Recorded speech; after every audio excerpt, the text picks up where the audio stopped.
Pinahirapan sa atin ito at pinagkatiwala, kaya dapat natin itong alagaan.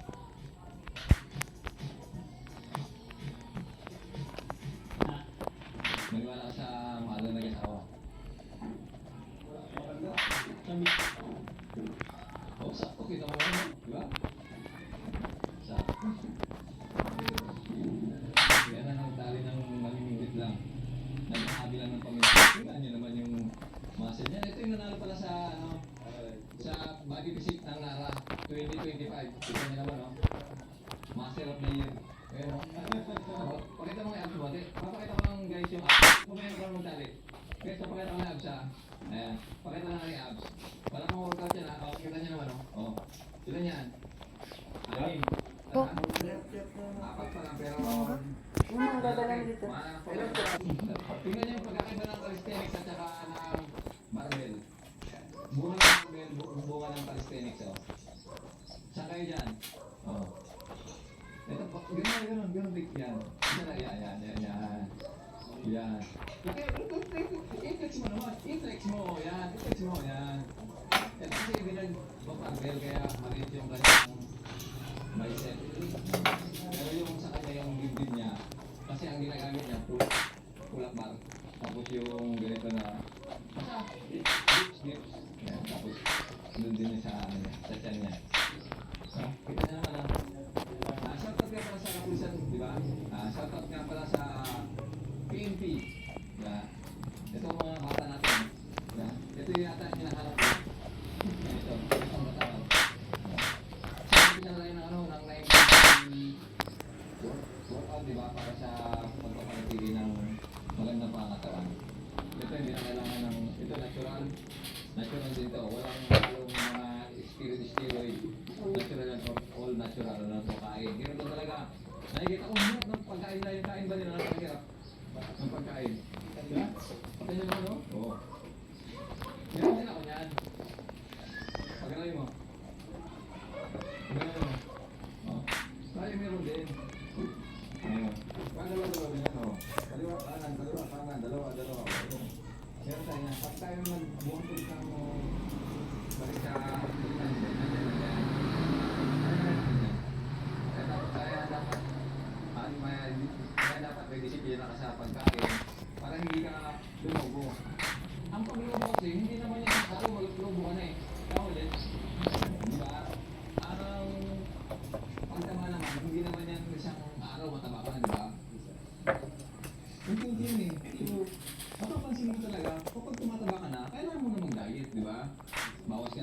pagkain, kung kumakain ka ng dalawang cup of rice, gawin mo sa kalahati. Sa susunod na araw, isa na lang, di ba?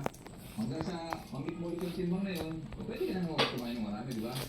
Kasi hindi naman yung isang araw, uy, pagising ko, mataba na ako. Hindi mo ganon. Kaya kung wala ka talagang disiplina sa pagkain, sa sarili mo, ano ka, tataba ka talaga.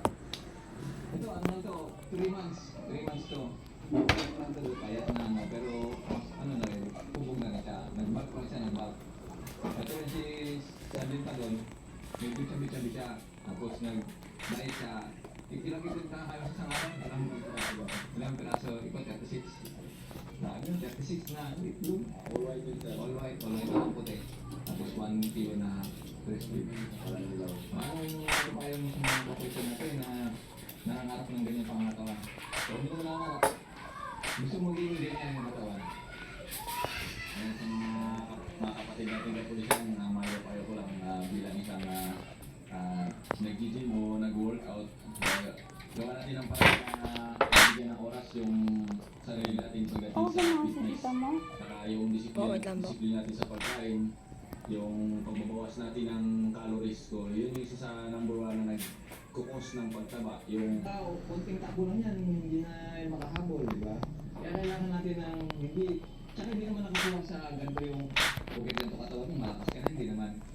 Kumbaga, dapat everyday or paminsan-minsan nag-exercise ka rin, di ba? Kasi meron talagang katawan na built-in na ganito. Marami akong kakilala na katawan ganito. Hindi na bibig, hindi na wala na nagawa, pero ang katawan ganito built-in ba? Tama na? Kaya siya. Sa genetics may mga ganun na bagay na built-in siya. So kung ikaw naman hindi ka pinagpala, built-in yung katawan mo, tulad siya built-in. Built-in yung siya, okay na niya, ganyan. Eh, kailangan nila yung diet. Kaya, as a leader, ako tinuturuan ko sila na paminsan mag-move ng pagkain. Yun lang, pag nakikita ko sila medyo magtaba-taba na, sabihin ko, kailangan natin mag-diet ng konti. At least nare-remind sila. Kasi pag hindi mo sila nare-remind, kinakalimutan nila yung ano nila, yung sarili nila. Kami rito, kita niyo naman. Pakita mo nga yung ano natin, yung ano natin dyan, trophy natin dyan. Kasi minsan kasi ang pag-exercise, minsan kasi seasonal. So, kita nyo naman, pag ganitong panahon, sumasali din kami sa basketball tournament.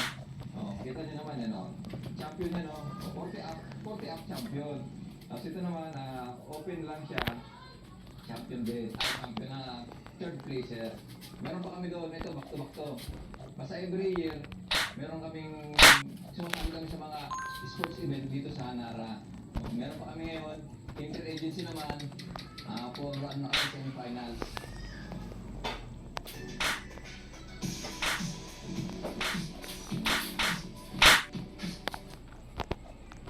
Yan, ganun lang. Yung ano, kaya meron isang taon, meron kang program para sa sarili mo sa fitness ba? Tapos balik ka na ulit. Ganun naman ulit. Balik ka. Kailangan mo ulit. Kasi sa isang taon, hindi ka na